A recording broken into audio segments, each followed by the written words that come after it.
Lu tahu nggak? Jepang di masa era Sengoku pernah punya satu panglima perang yang begitu dihormati.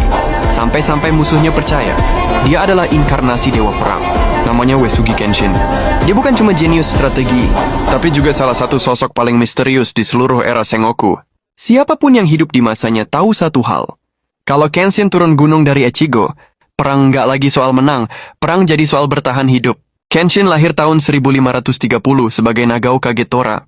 Sejak remaja, dia udah kelihatan beda. Bukan tipe pemimpin rakus atau brutal kayak daimyo lain.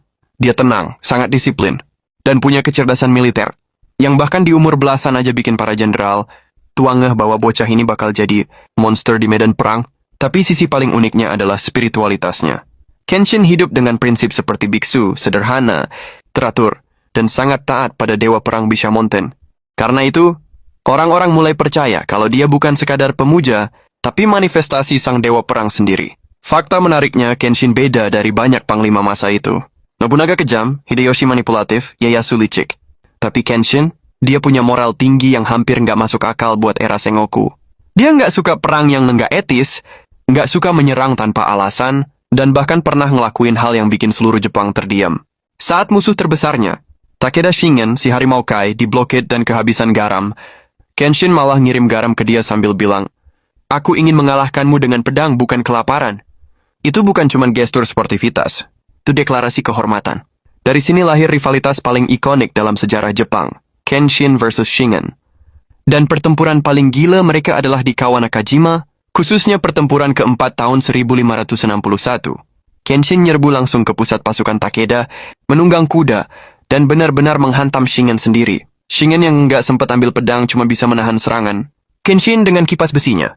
Duel itu cuma beberapa detik, tapi itu jadi adegan paling legendaris dalam sejarah samurai.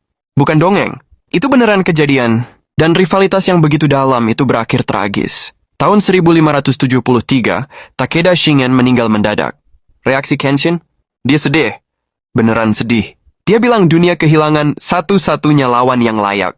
Ini jarang banget, samurai biasanya bersorak kalau musuh mati. Tapi buat Kenshin, Shingen bukan musuh. Shingen adalah cermin dirinya sendiri.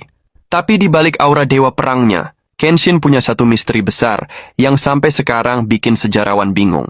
Ada sejumlah catatan yang nyebut dia sering mengalami sakit perut bulanan.